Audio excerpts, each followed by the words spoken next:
제가 기도하고 시작하겠습니다.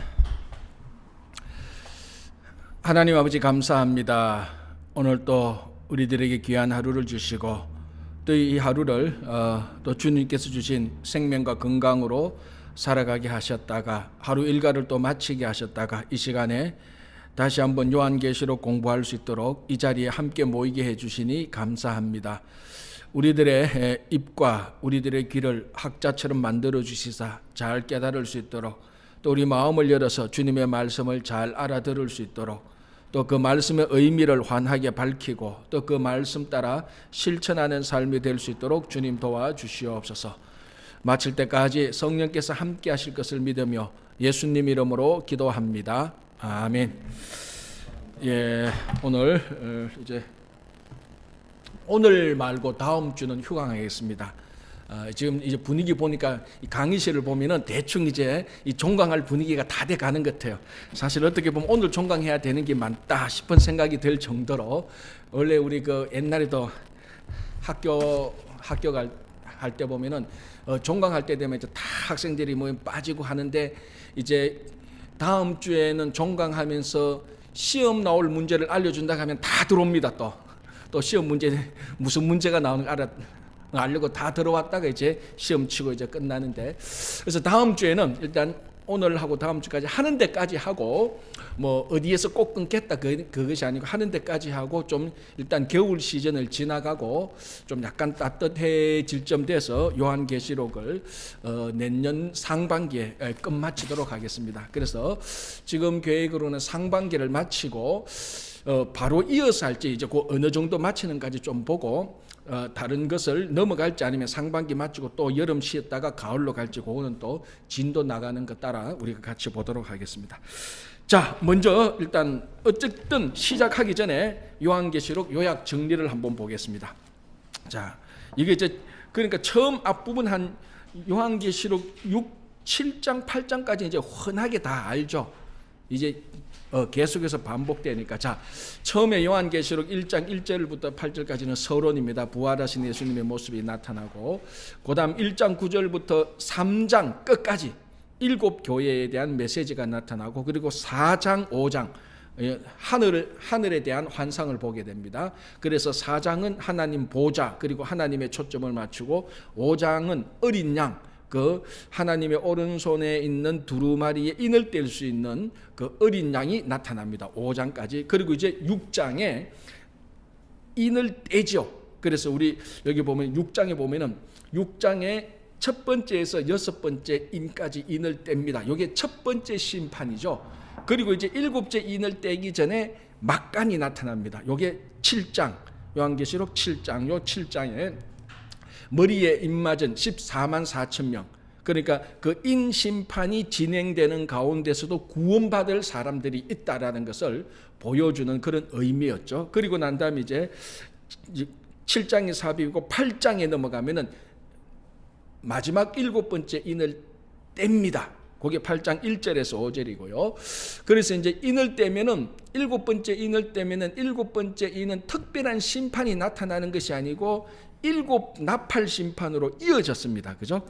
그래서 우리 8장 6절부터는 8장 6절부터 이제 그 심판이 나타나는데 13절까지는 연달아 4번 나팔 심판이 일어나고, 그리고 5번째, 6번째 나팔 심판은 약간 좀 다르게 난다 그랬습니다. 왜냐하면 이게 독수리가 날아가면서 화로다라고 말했죠. 여기 4번째 나팔이 끝나고 5번째 나팔이 시작되기 전에 잠시 독수리가 나타났다가 화를 3번 반복합니다. 그래서 5번째 나팔은 독수리가 말했던 첫 번째 화 심판하고 연결되는 거죠. 그래서 이제 우리 이 구조를 보면 9장까지 6번째 나팔 심판이 다 끝납니다. 이제 이렇게 해서 7번째 나팔이 이제 불어져야 되는데, 인 심판처럼 6번째 인과 7번째 인 사이에 막간이 있었는 것처럼 또 뭡니까?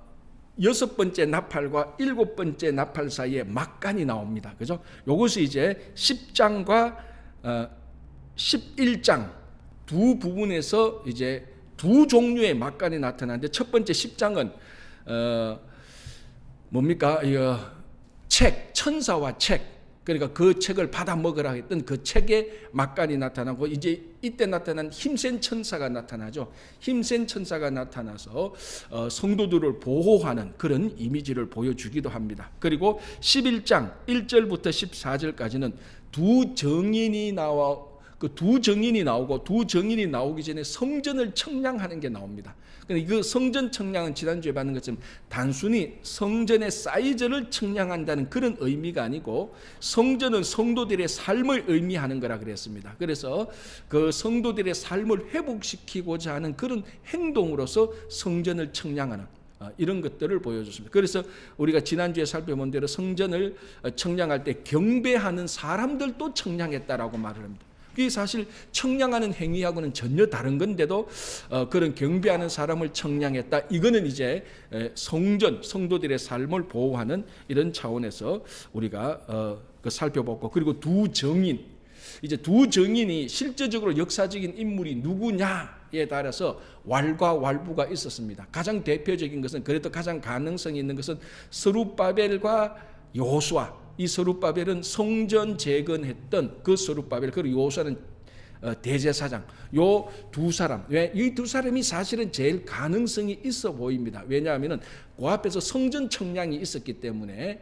그리고 두 감람나무와 두 촛불이었습니다. 두 정인이. 그래서 스가랴서를 보면은 두 감람나무에 해당되는 인물이 바로 스룹바벨과 여호수아였다. 그래서 아마 이 두 인물이 가장 적합한 후보자다.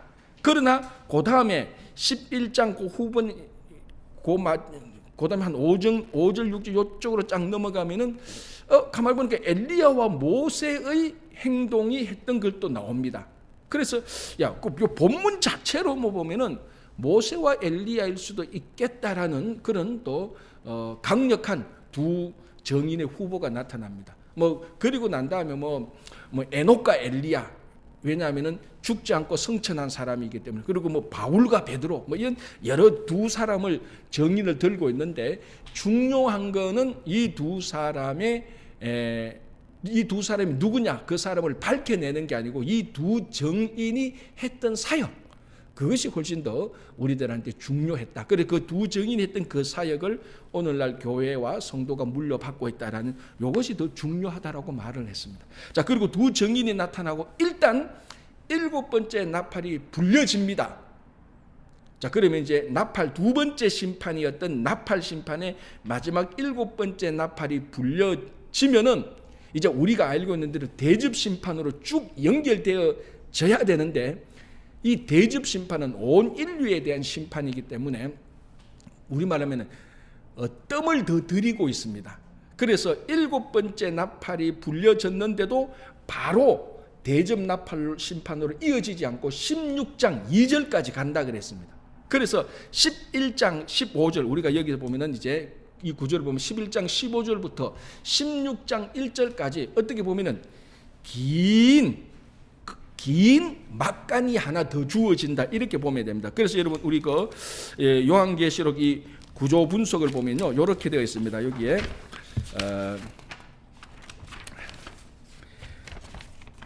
여기 한번 보십시오. 여러분, 큰 구조에 심판되어 있죠. 심판되어 있고 그 밑에 6장에서 16장 되어 있고, 그 밑에 전투하는 교회, 그 밑에 12에서 14장 되어 있고요. 또 그 밑에 보십시오.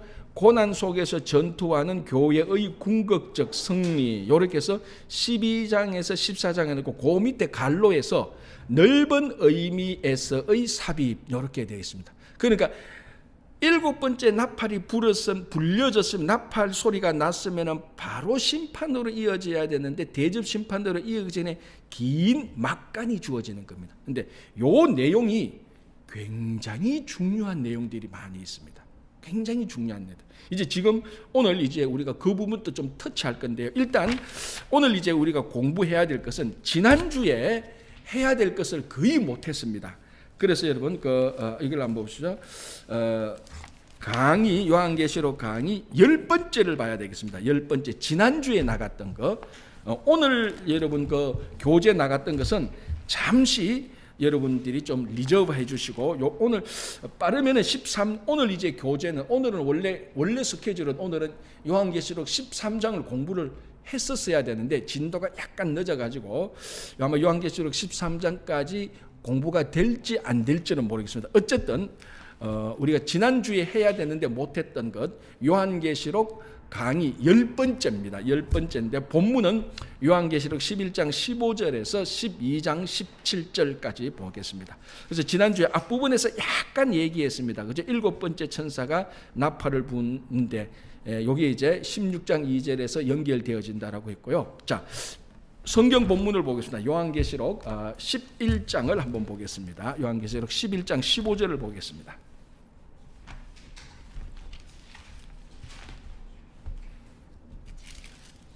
요한계시록 11장 15절.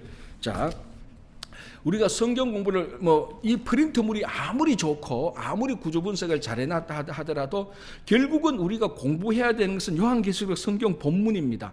이걸 보고 성경 본문을 보고 이게 무슨 말인가 무조건 알아야 되는 거죠. 그래서 이런 프린트물이나 구조나 사진은 이런 것은 다 성경 본문을 보기 위한 보조에 불과한 겁니다. 그래서 제가 계속해서 성경 본문을 보는 겁니다. 자, 11장 15절. 일곱째 천사가 나팔을 불매. 원래는 이제 심판이 나타나야 되는데 심판이 또 나지 않아요? 일곱째 천사가 나팔을 불매 하늘에 큰 음성들이 나서 이르되. 다시 큰 음성이 납니다. 이게 보니까 좀 찬송 스타일의 큰 음성입니다. 아마 이럴 수도 있겠죠. 음률이 있는 말일 수도 있겠죠. 누가 큰 음성을 냈느냐? 오늘 본문은 모릅니다. 본문은 모르는데 우리가 이미 요한계시록 4장, 5장에서 하늘의 구조를 살펴봤습니다. 보좌가 있고 서랍이 있고 24장로가 있고 이런 것들 우리가 다 살펴봤습니다.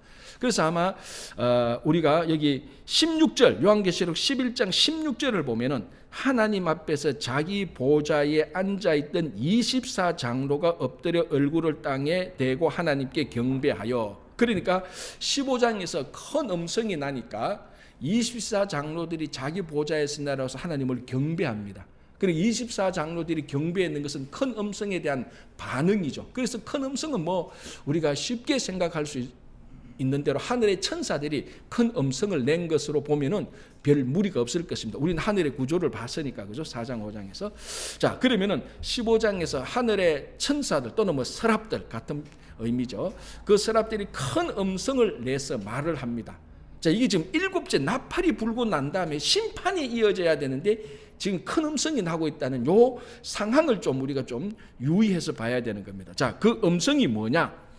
15절에 세상 나라가 우리 주와 그의 그리스도의 나라가 되어 그가 세세토록 왕노릇 하시리로다라는 이 말입니다.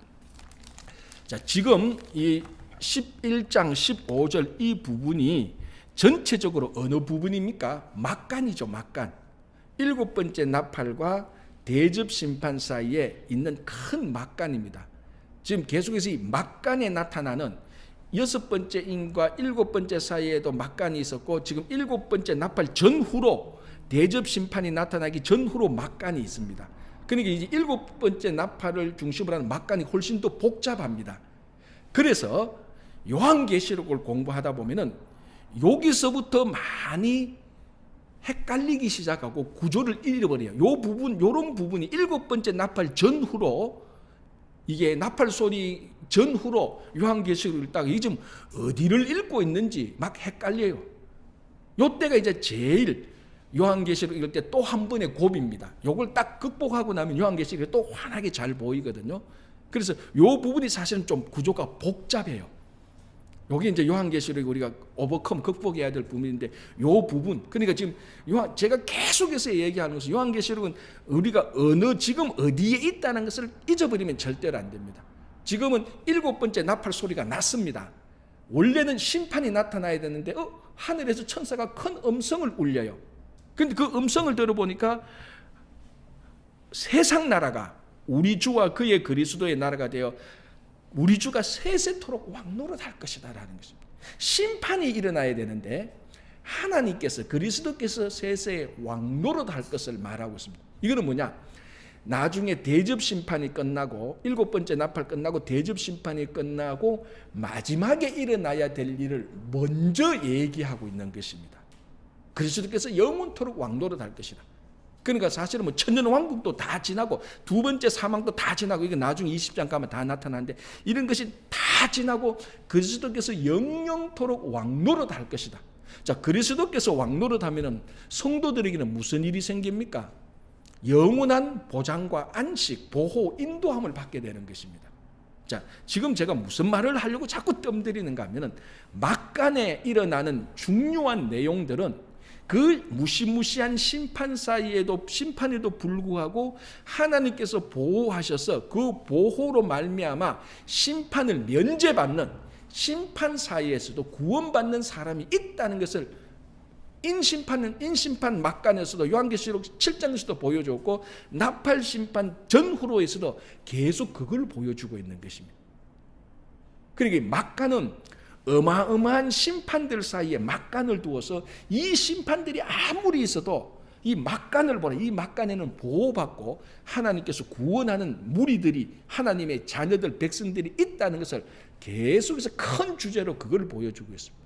그래서 7번째 나팔이 일어나고 엄청난 대접 심판이 일어나기 중간에도 그리스도께서 왕노릇하기 때문에 그 그리스도의 자녀들, 그리스도를 믿는 자들은 일곱 번째 나팔이든 어떤 대접이든 거기서 구원받는 사람이 있을 것이라는 것을 보여주고 있는 것입니다. 그렇죠? 자, 그리고 이렇게 일곱 천사들이 이렇게 천사들이 크게 음성을 외쳐서 찬양을 하니 음률이 있는 말로 큰 음성의 찬양과 마찬가지 찬양을 하니 16절 거기에 대한 반응으로 24장로들이 천사들이 찬양하는 24장로들이 하나님께 엎드려 경배합니다. 자, 16절 하나님 앞에서 자기 보좌에 앉아있던 24장로가 엎드려. 자, 우리가 요한계시록 4장에서 하늘 보좌를 봤습니다. 그 보좌 구조가 어땠는가 하면 가장 한중간에 하나님의 보좌가 있었고 그 보좌 옆에 24장로들이 있는데 24장로들도 각각 자기 보좌에 앉아 있었어요. 그게 우리가 4장에서 본 거예요. 그러니까 요한계시록은 어떤 부분에서는 치밀하게 잘 봐야 돼요. 대충 읽으면은 나중에 지나면은 뭘 읽었지 전혀 모를 수가 있어요. 어떤 부분은 자세히 보서 여기 이렇구나 봐야 되는데, 자, 오늘 또 보죠. 그래서 24장로들이 천사가 그렇게 그리스도께서 왕노릇 하신다라는 얘기를 딱 듣는 순간에 24장로들이 자기가 앉아있던 보좌에서 딱 내려와서, 자, 16절 하나님 앞에서 자기 보좌에 앉아있던 24장로가 자기 보좌에 앉아 24장로가 엎드려, 보좌에 앉아있던 장로가 엎드리라면 그 보좌에서 내려와야죠. 엎드려 얼굴을 땅에 대고 하나님께 경배하여 이르되, 찬양을 주고받는 거죠. 여기서 이제 이 24장로들이 보좌에 앉아있던 보좌에서 내려와서 엎드려 경배하는 모습, 이것이 우리가 늘상 우리 삶 속에서 예배 때 늘상 일어나야 되는 우리들의 예배의 태도여야 됩니다. 여러분, 우리가 지금 상상력이 완전하지 못해서 하나님 보좌가 얼마나 영광스러울지 우리가 다 알지 못합니다. 그리고 그 24보좌들이 앉은 24장로들이 앉은 그 보좌도 엄청 영광스럽습니다. 그죠? 상상 이상의 영광스럽습니다.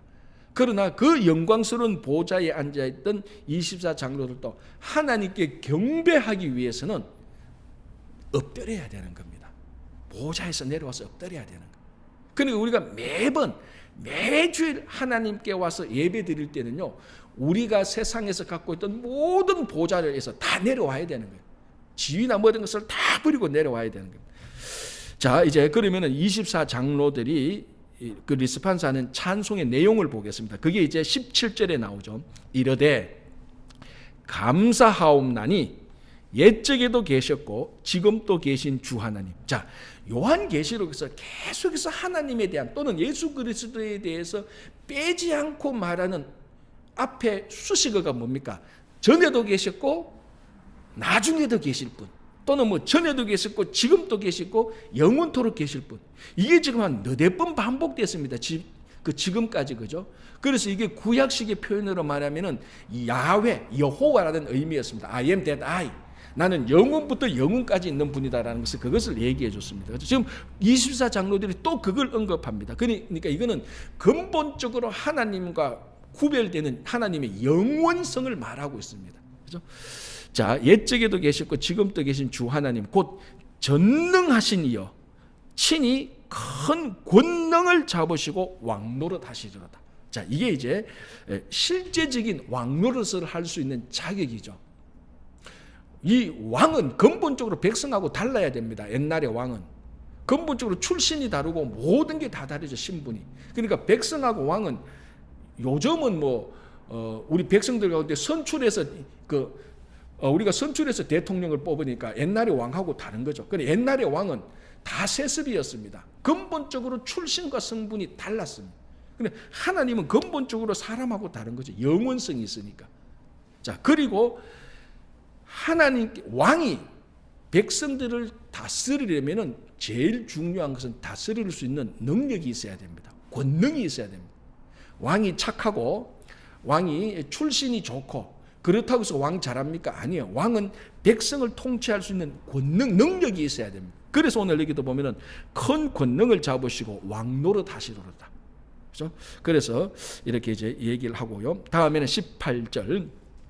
이방들이 분노하며 주의 진노가 내려 죽은 자를 심판하시며 종 선지자들과 성도들과 또 작은 자든지 큰 자든지 주의 이름을 경외하는 자들에게는 상 주시며 또 땅을 망하게 하는 자들을 멸망시킬 때로소이다. 자, 이 지금 24 장로들의 메시지가 막간에 딱 어울리는 메시지죠. 지금 여러분 귀에 따갑도록 제가 말씀드리고 있는 것이 반복해서 말씀드리고 있는 것이 막간은 하나님의 보호하심의 메시지가 반드시 있다고 했습니다. 24 장로들이 뭐라고 말합니까? 이방인들이 분노하고 하나님의 통치에 반대하는 사람은 하나님께서 그들을 심판해 버리시고, 그리고 뭐라고 말합니까?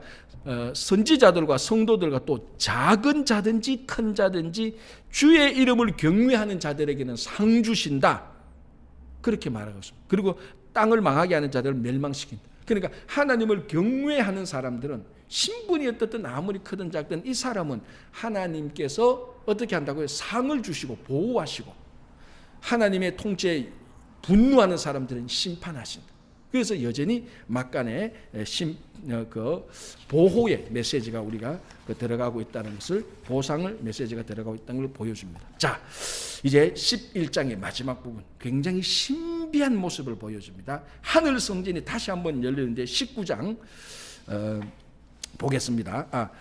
자, 19절 보겠습니다. 일단 우리 교재로서는요, 24 장로의 찬송 내용은, 첫 번째 내용은 하나님께서 왕노릇 하시고, 두 번째는 심판과 보상이 있다는 걸 제가 방금 설명했고요. 다음에 하늘 성전이 열리는 19절을 보겠습니다. 제가 한번 읽어볼게요. 이 하늘에 있는 하나님의 성전이 열리니 성전 안에 하나님의 언약궤가 보이며 또 번개와 음성들과 우레와 지진과 큰 우박이 있더라. 무엇이 눈에 딱 띕니까? 하나. 무엇이 띕니까? 자, 하늘 성전이 한번 오래간만에 확 열렸는데 보여줍니다. 언약궤가 보이죠. 이게 굉장히 지금 미스테리한 어떤 미스테리한 비전 보여주는 걸 보여줍니다. 자, 우리가 구약 성경에 보면은 참 이 언약궤에 대해서는 말도 많아요. 어쨌든 이 언약궤는 하나님 임재의 상징이었습니다. 그래서 구약 성경을 쭉 따라가 보면은 언약궤가 어디서부터 사라지는가 하면은 바벨론이 예루살렘 성전을 멸망할 때 그때 언약궤가 사라집니다. 그 이후로는 언약궤에 대한 언급이 없어요. 그래서 여러분 한번 보십시오. 바벨론이 멸망하고 바벨론이 예루살렘 성전을 멸망했죠. 그리고 바벨론 포로 갔다가 다시 포로에서 귀환해서 이스라엘 백성들이, 그 유다 백성들이 예루살렘에서 다시 제2성전을 세웁니다. 두 번째 성전에서 제2성전이고, 이것을 스룹바벨이 주도해서 세웠다 해서 스룹바벨 성전이라고 말합니다. 그 성전을 세우는데 아무리 눈 닦고 찾아봐도 거기에 언약궤라는 말이 없습니다. 언약궤를 다시 지성소에 넣었다라든지 그에 대한 언급이 일체 없습니다. 왜? 언약궤가 사라져버렸거든. 그래서 지금도 이 고고학과 인류학에 관심이 많은 사람들은 지금도 언약궤를 연구하고 언약궤가 어디 있는가 찾아다니는 사람이 실제로 있대요. 참 신기한 사람인데, 그리고 우리가 다시 신약으로 오면은 헤롯이 이 제2성전을 다시 정축합니다. 그죠? 그래서 이거를 우리가 헤롯 성전이라고 말하는데, 그 헤롯 성전에 관련된 어떤 자료를 살펴봐도 거기에 언약궤에 대한 일체 언급이 없습니다. 자, 솔로몬 성전 세울 때 언약궤에 대한 말이 얼마나 많습니까? 그 지성소에 언약궤를 넣고 이런 게 굉장히 많아요. 그런데 언약궤가 어쨌거나 사라졌습니다. 그런데 그 사라진 언약궤가 요한계시록에 다시 한번 성전을 보여줄 때 거기 지금 환상을 통해서 언약궤가 있다는 것을 보여주고 있어요.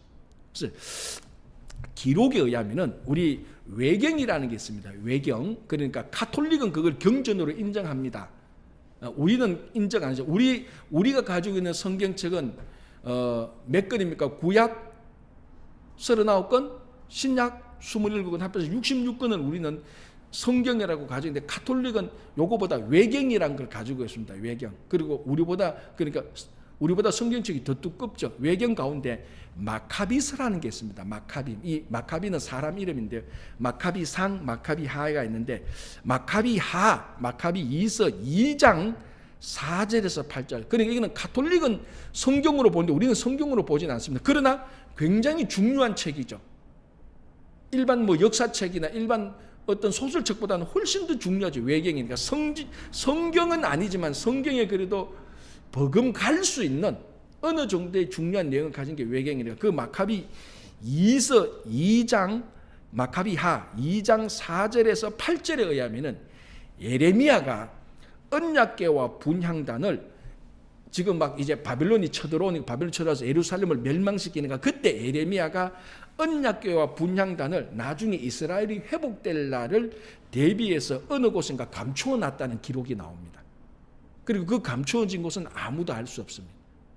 그게 성경은 없지만 외경에 기록된 언약궤에 대한 그 기록입니다. 그리고 전설에 의하면은 바벨론이 예루살렘 성전 함락 때 천사가 언약궤를 가지고 하늘로 올라갔다라는 그런 전설이 있습니다. 그런데 이 전설은 뭐 믿을 거 못 되고, 외경은 성경은 아니지만 외경은 굉장히 그래도 신빙성이 어느 정도 신빙성이 있다고 우리가 보는 거죠. 그때 예레미야 선지자가 언약궤를 어딘가 감추어 놨는데 그걸 못 찾는다. 그런데 중요한 거는 그게 지금 지구상에 이라크 땅에 있나 예루살렘 땅에 있나 그게 아니고, 오늘 이 완전히 회복된 성전에 하나님께서 언약궤를 우리들에게 보여줌으로 말미암아, 언약궤의 의미가 뭡니까? 하나님의 임재의 상징이죠. 그게 하나님께서 임재하겠다는 것을 보여주죠. 자, 그리고 난 다음에 언약궤와 함께 보이는 게 번개, 음성, 우레, 지진, 큰 우박. 이거는 하나님께서 함께 할 때 일어났던, 구약시대에 하나님께 함께 일어났던 전형적인 하나님 임재의 자연적인 표상이었습니다. 그러니까 언약궤가 일어났고 자연적인 표상이니까 이 회복된 성전에 하나님께서 함께 하고 있다는 것이 확실히 드러나게 되는 것입니다. 그죠? 자, 요렇게 해서 한 단락에 이제 막간이 끝나고, 이제는 아주 또 새로운 막간의 내용이 시작됩니다. 이제 요 부분이 12장, 13장, 14장, 이제 요 부분에 가면 막 전쟁이 일어나기 시작합니다. 막간에. 그러니까 이제 아까 처음에 말씀드렸지만 요런 구조를 우리가 잘 알고 따라가면은 요한계시록이 나중에 전체적으로 환하게 보입니다. 자, 그리고 요한계시록 이제 12장을 보겠습니다. 우리 교재, 여전히 지난주 교재입니다. 아직까지.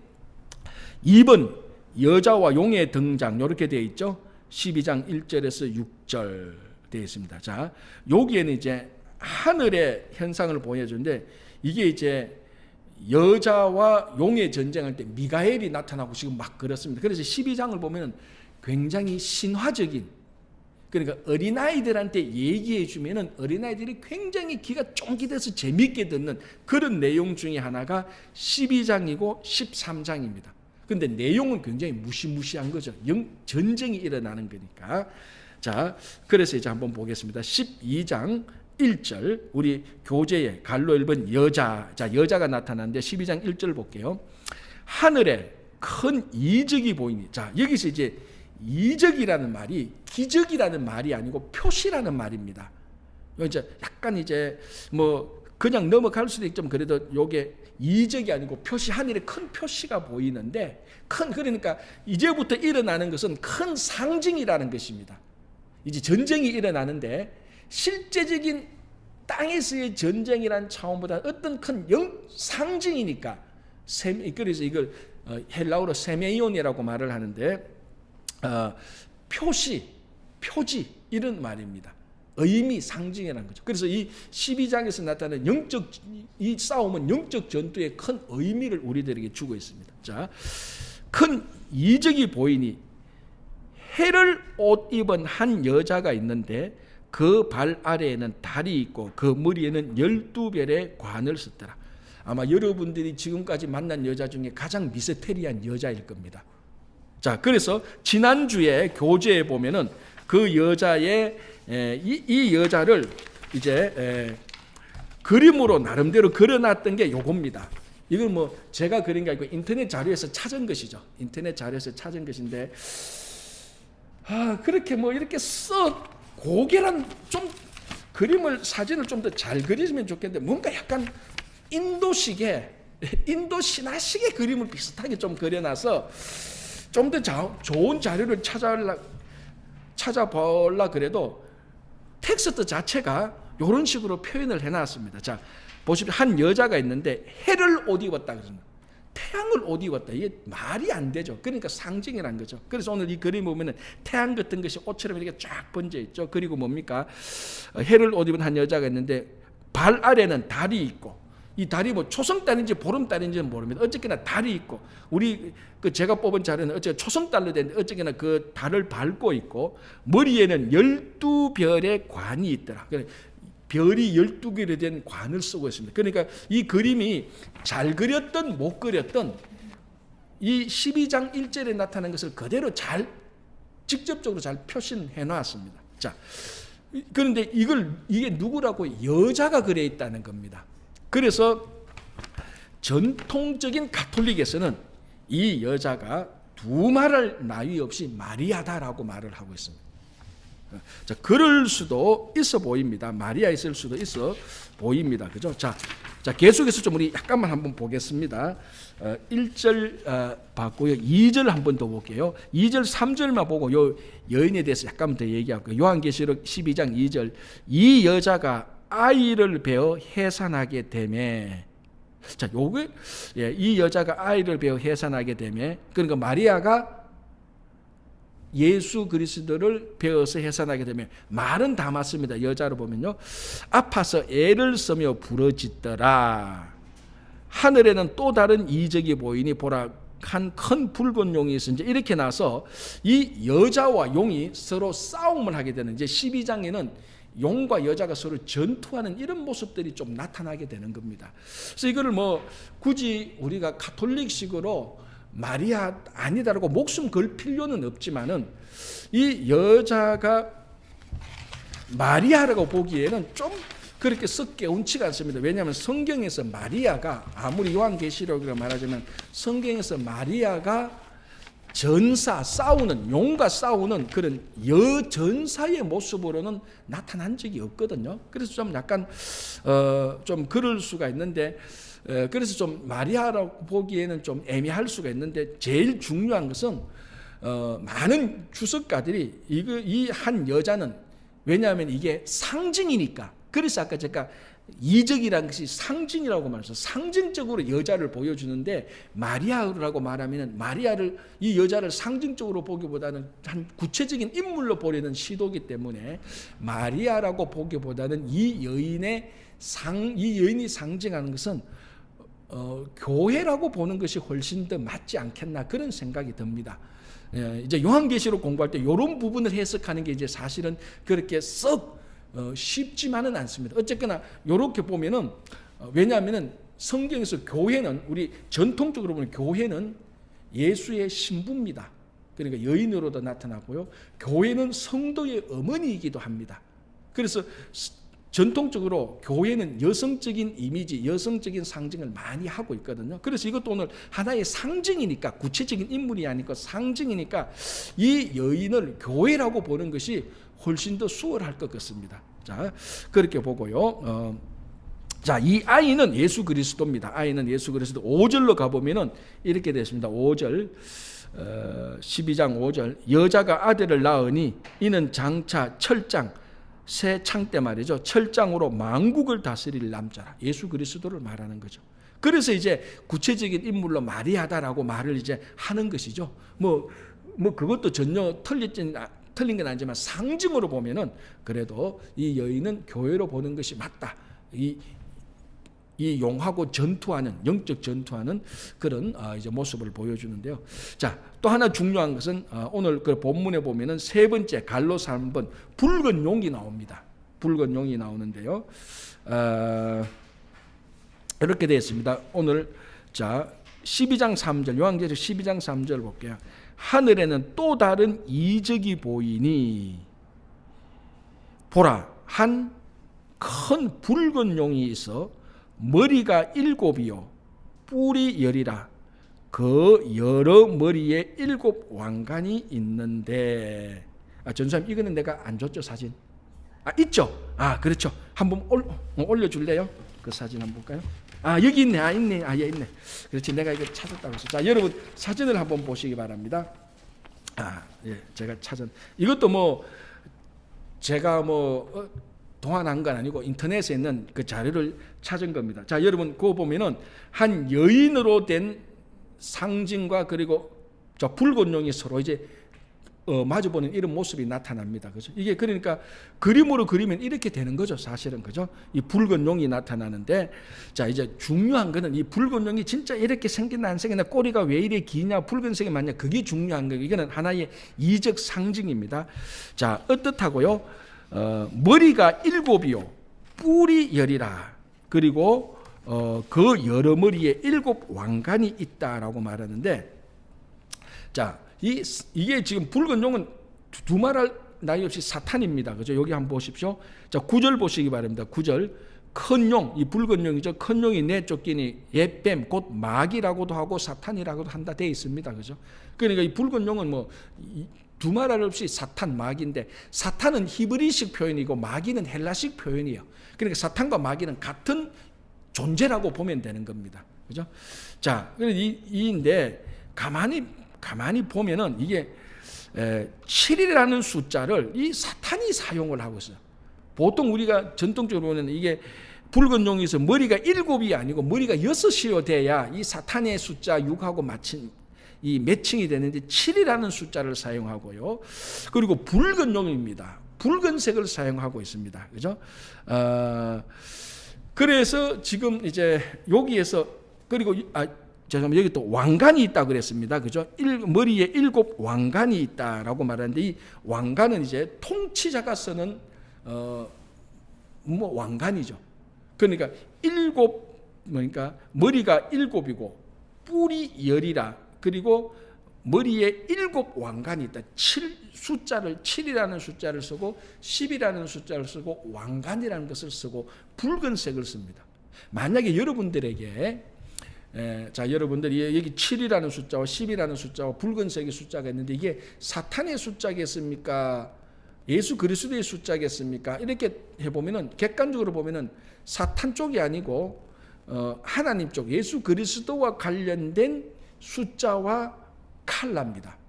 붉은색은 예수 그리스도의 보혈을 의미하는 거죠. 7이라는 수는 가장 전통적인 하나님의 숫자 3하고 7 그리고 10, 이 10이라는 숫자는 충만수, 완전수입니다. 그러니까 지금 사탄이 하나님 또는 그리스도에게 속한 그 숫자, 그 칼라 그런 것들을 자기가 다 우리말로 하면은 도용하고 있는 겁니다. 다 도용하고 있는. 그러니까 비슷하게 사탄이 예수 그리스도 비슷하게 보이려고 지금 되게 애쓰고 있는 거예요. 속이려고 하는 거예요. 이게 이제 우리가 13장에 가면은 이 바다에서 나온 짐승이 나타나는데 이것도 똑같이 붉은 용처럼 어쨌거나 자기를 속여서 어린 양처럼 보이려고 굉장히 애쓰고 있는 모습들이 많이 나타납니다.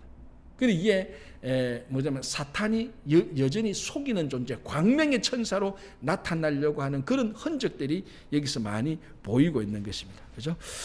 자, 이런 것들을 가리켜서 우리가 뭐라고 말하는가 하는 거면은 사입이라고 말을 해죠. 유사하죠. 모방하려고 하는 건데요. 자, 한번 볼까요? 요한계시록 5장 6절 한번 볼게요. 요한계시록 5장 6절 우리가 앞에서 봤는 건데요. 5장 6절 이렇게 됐습니다. 이게 어린 양인데요. 5장 6절 내가 또 보니 보좌와 내 생물과 장로들 사이에 한 어린 양이 서 있는데, 그죠? 이 어린 양이 아까 우리가 5절에서 말했죠. 그 인을 뗄 수 있는 심판주로 오는 어린 양이라고 그랬습니다. 어린 양이 서 있는데 일찍이 죽임을 당한 것 같더라. 그에게 7뿔과 7눈이 있다고 그랬습니다. 그죠? 7뿔. 그런데 오늘 12장에 붉은 용은 뿔이 몇 개입니까? 10개입니다. 뿔이 10개예요. 그러니까 여기에서 어린 양보다 좀 더 우월한 그런 뿔의 모습을 보여주려고, 그러니까 어린 양하고 비슷한, 그러니까 예수 그리스도와 비슷한 흉내를 내면서 뭔가 모르게 그래도 어린 양보다 더 우월한 그런 것들을 나타내려고 하는 상징을 계속해서 보여주고 있습니다. 붉은 용. 그죠?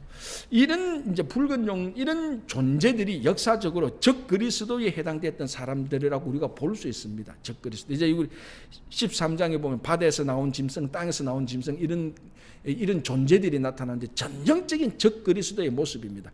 자, 먼저 말을 하면요. 전체적인 구절을 보면 13장에 보면 바다에서 짐승이 나오고 땅에서도 짐승이 나오고 오늘 12장에는 용이 있습니다. 그럼 이 용과 짐승과의 관계는 어떻게 되는가 하면은 용은 사탄이고 마귀고, 그 사탄 마귀는 같은 의미니까 짐승은 사탄과 마귀가 부려먹는 하수인입니다. 하수인. 요 관계가 일치하지 않습니다. 그러니까 용이 더, 계급으로 따지면 용이 더 높죠. 더 높고 이 짐승은 용이 시키는 행동 대장하고 똑같습니다. 일단 거기에 대해서 12장에 붉은 용이 나타난, 이 붉은 용은 이 9장에 의하면 옛뱀 또는 마귀 또는 사탄, 바로 이 옛뱀이 에덴 동산에서 하와에게 선악을 알게 하는 열매를 먹으라고 유혹했던 바로 그 존재하고 일치한다고 보면 되는 것입니다. 그렇죠? 자, 이제 이 용의 능력을 한번 보겠습니다. 4절, 12장 4절. 그 꼬리가, 용의 꼬리가 하늘의 별 3분의 1을 끌어다가, 자, 여러분이 하늘의 별이 얼마나 많은 줄 알죠? 우주의 별은 사실은 무한대로 있습니다. 헤아릴 수가 없어요. 그의 3분의 1을 끌어다가 땅에 던지더라.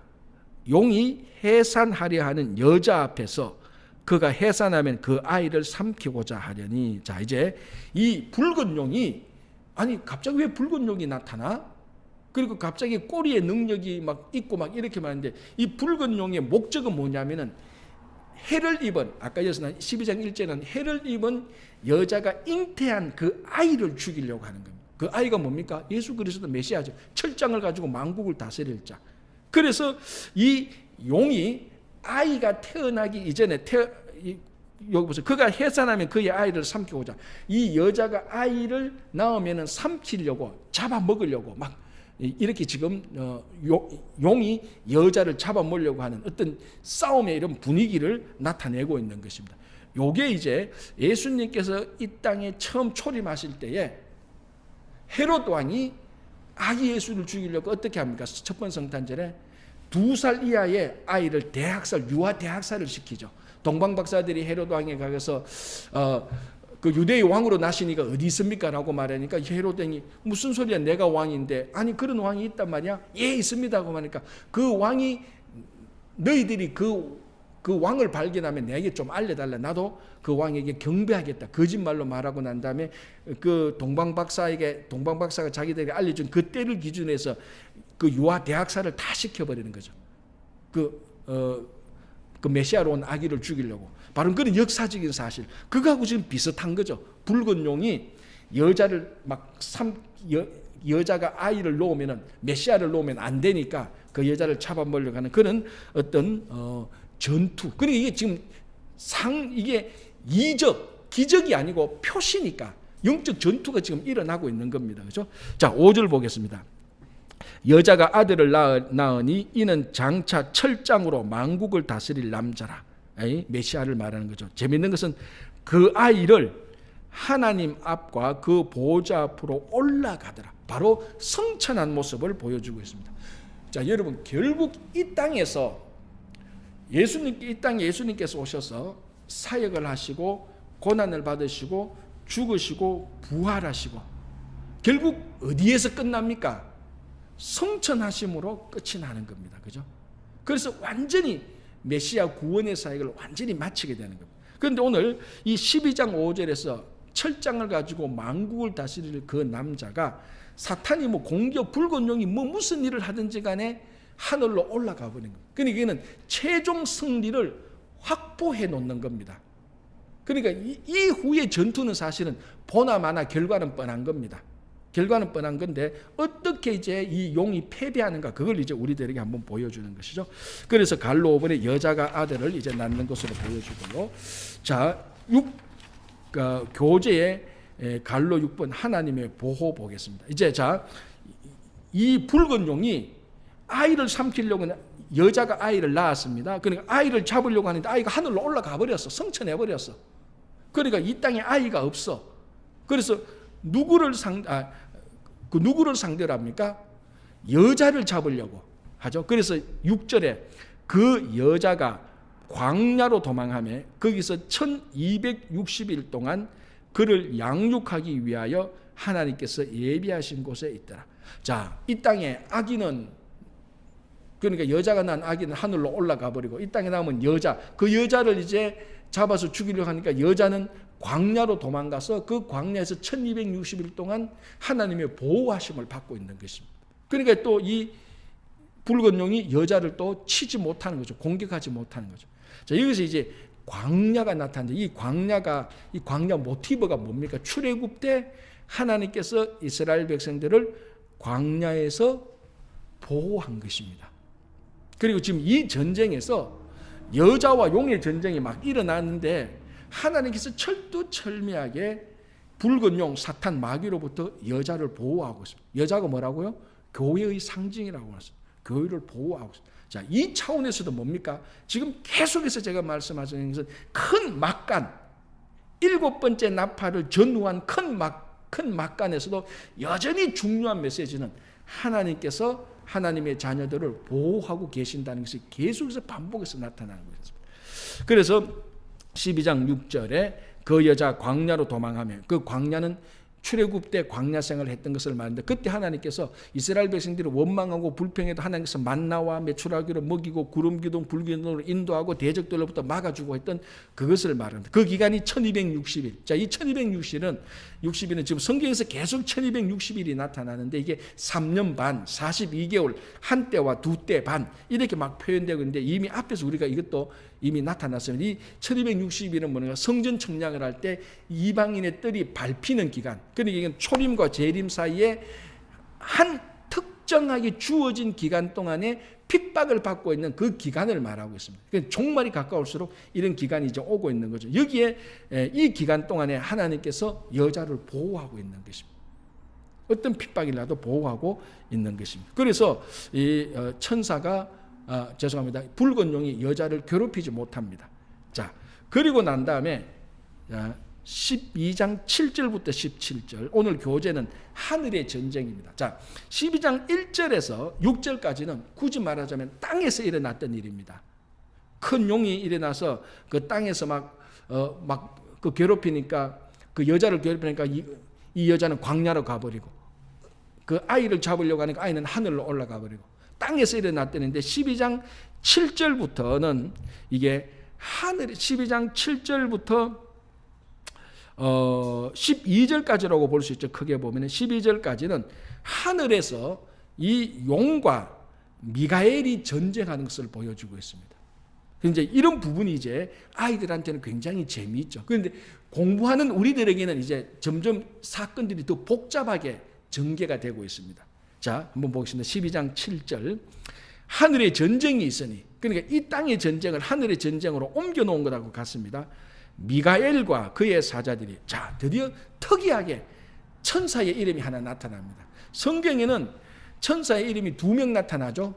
첫 번째는 가브리엘, 그리고 오늘 이 요한계시록에 나타난 또 미가엘. 이게 영어로 마이클이죠. 마이클. 영어로 마이클인데, 이제 유대 전성에 의하면은, 유대 묵시 문화, 그 전성하고 같은 거죠. 여기 하면 천사 가운데서 천사의 장, 아크엔젤이라고 그러죠. 엔젤이 천사라면 그 천사 가운데 천사장 아크엔젤이 바로 미가엘입니다.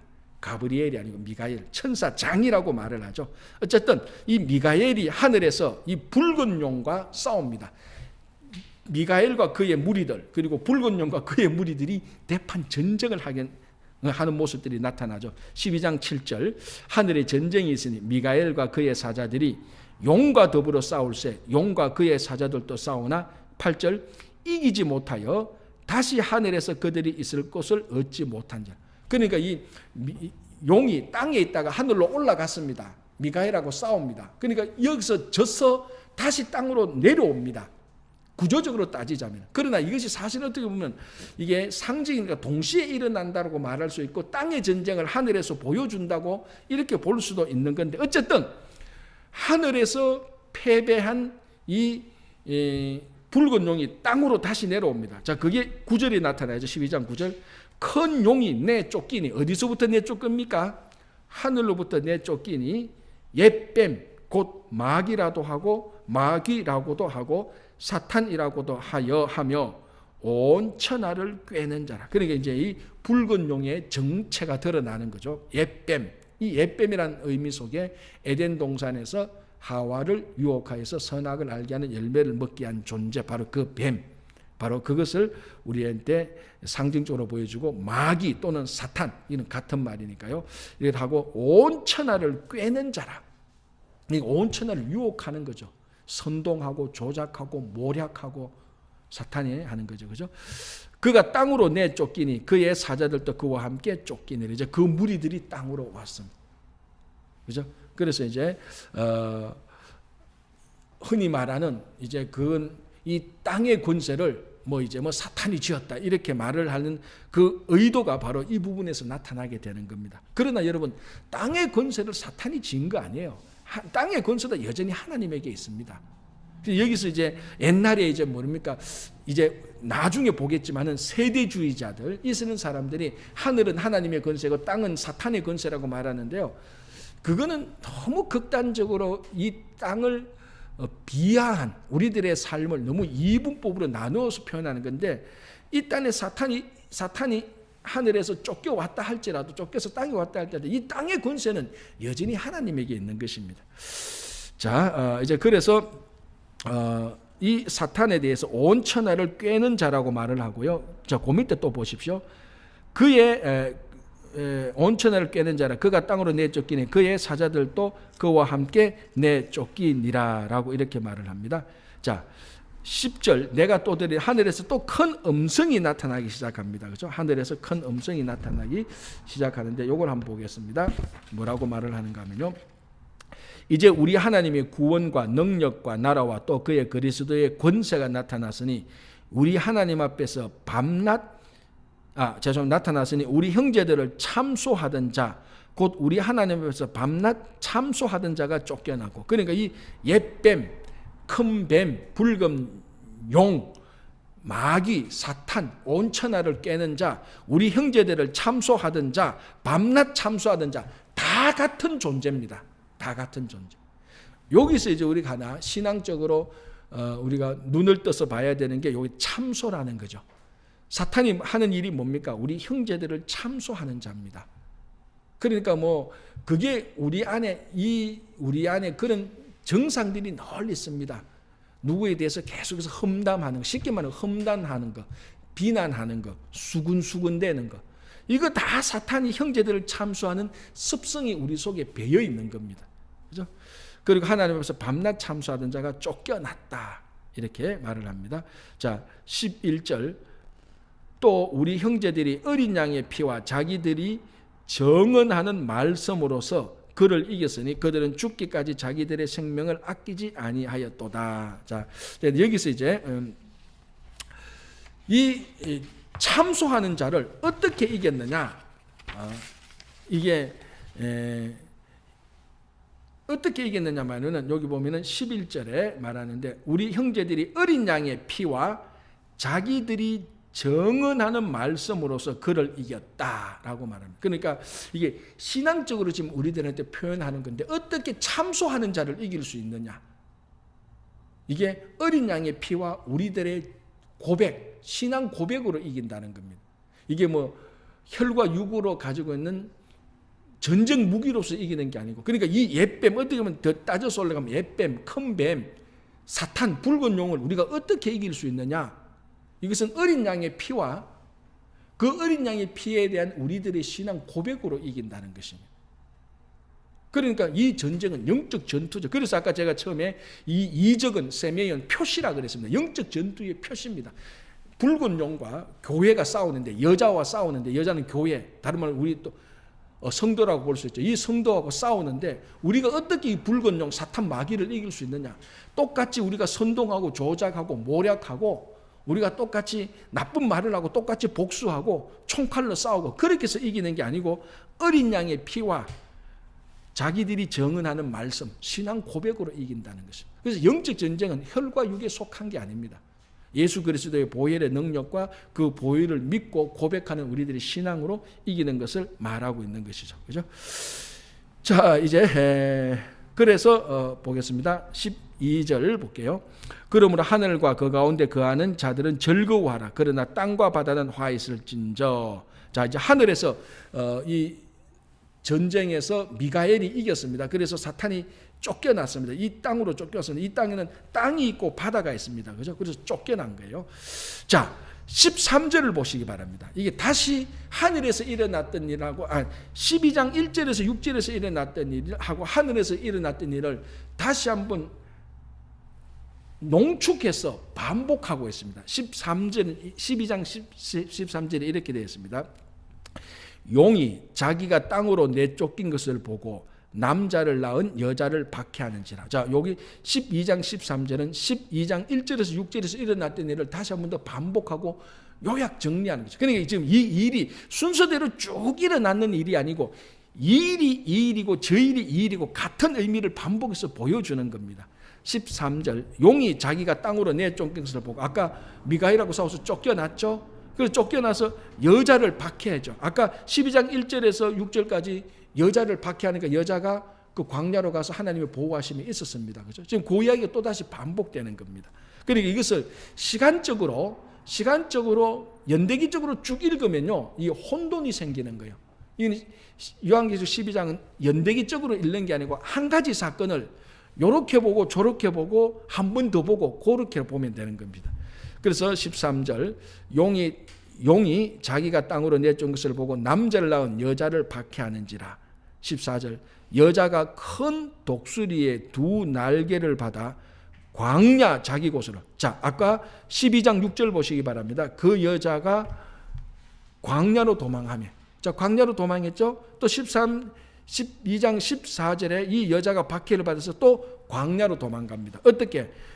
두 큰 독수리의 두 날개를 받아 광야 자기 곳으로 날아가 거기서 그 뱀의 낯을 피하여 한 때와 두 때와 반 때, 이 한 때, 두 때, 반 때가 바로 1260일입니다. 그래서 양육받으며, 그러니까 12장 13절 14절은 12장 아까 12장 5절 6절에서 전쟁했던 것을 한 번 더 반복하는 거예요. 똑같은 내용인데 표현이 좀 다르죠.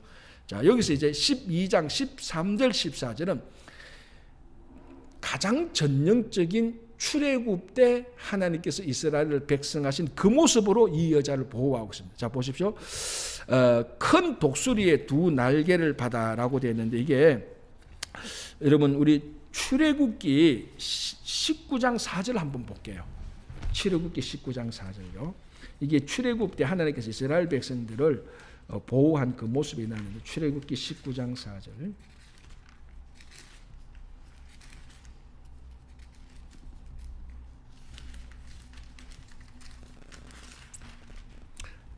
제가 읽어드릴게요. 출애굽기 19장 4절. 내가 애굽 사람에게 어떻게 행하였음과 내가 어떻게 독수리 날개로 너희를 업어 내게로 인도하였음을 너희가 보았느니라. 자, 출애굽 때 하나님께서 애굽 사람에게서 어떻게 하나님께서 이스라엘 백성들을 보호했습니까?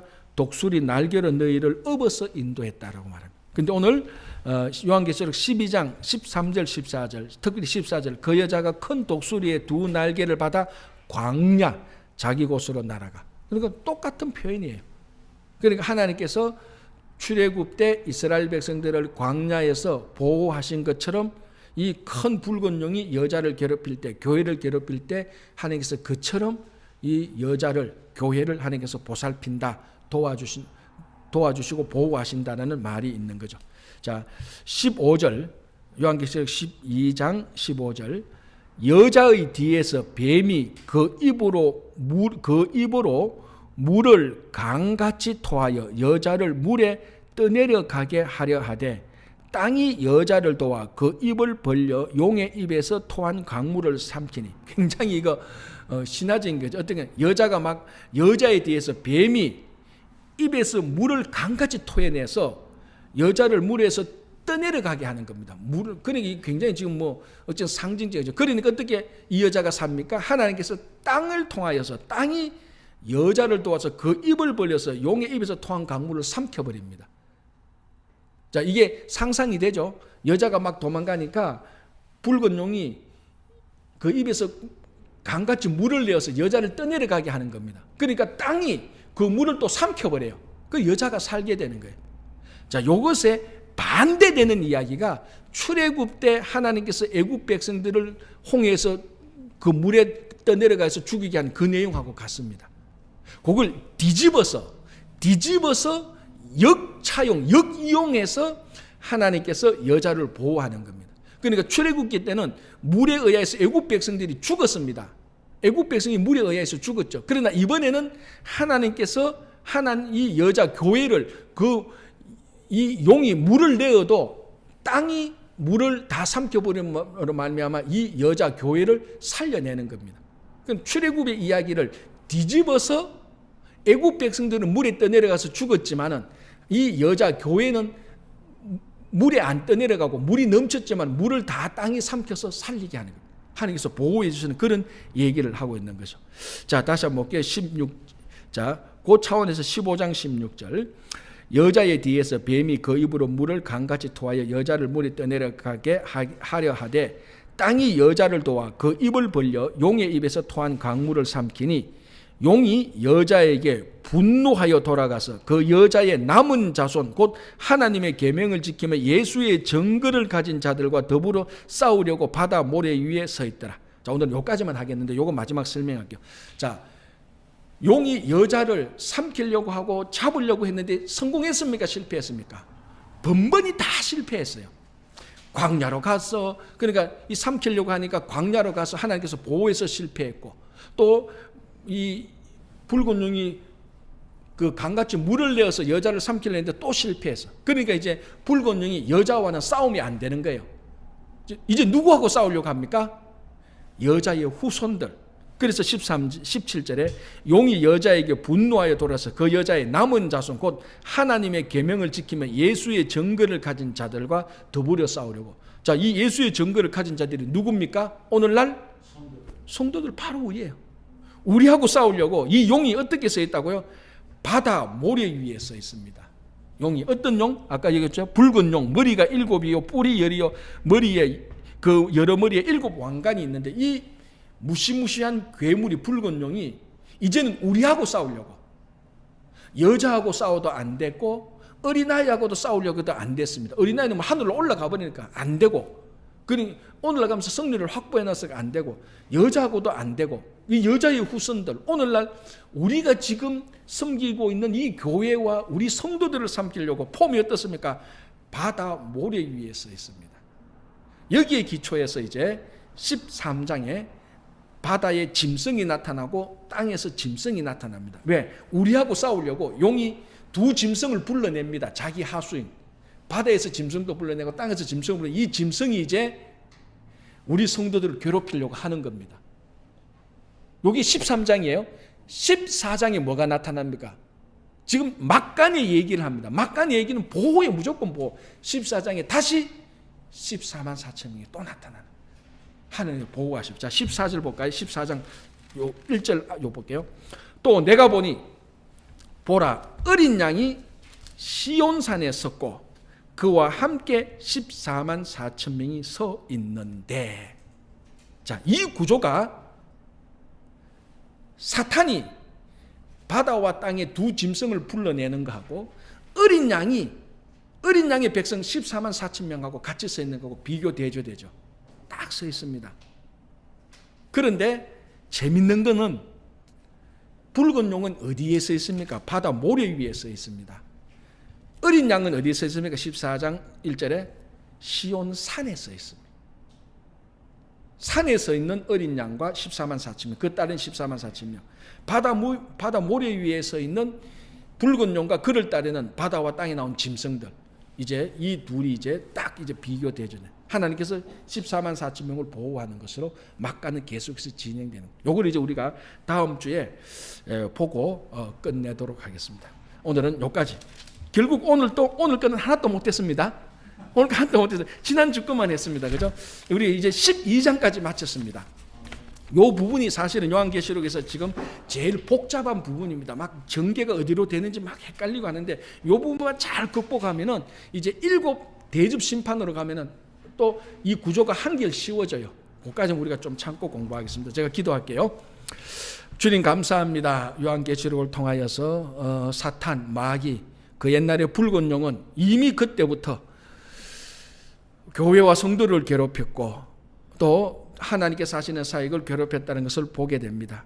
그 사탄이 바다와 육지의 짐승을 불러내어서 우리 교회와 성도들을 공격하기 위해서 맞서 있는 것을 오늘 보면서, 그러나 하나님께서는 또 어린 양과 그 14만 4천 명을 또 하나님의 자녀들을 보호하시는 것들을 저희들이 또 알게 됩니다. 주님, 사탄이 아무리 큰 권세와 아무리 큰 권능이 있다 할지라도 이 땅에서 영원토록 왕노릇 하시는 분은 그리스도께서 이 그리스도께서 왕노릇 하시니 우리가 그리스도 대신 예수 그리스도를 잘 믿어 그의 백성으로서 이 땅에서 주님의 보호하심과 인도하심 따라 살아갈 수 있도록 도와주시옵소서. 감사하며 예수님 이름으로 기도합니다. 아멘. 오늘 12장까지 마쳤습니다. 다음 주에는 14장, 13장 하고 마치도록 하겠습니다. 수고했습니다.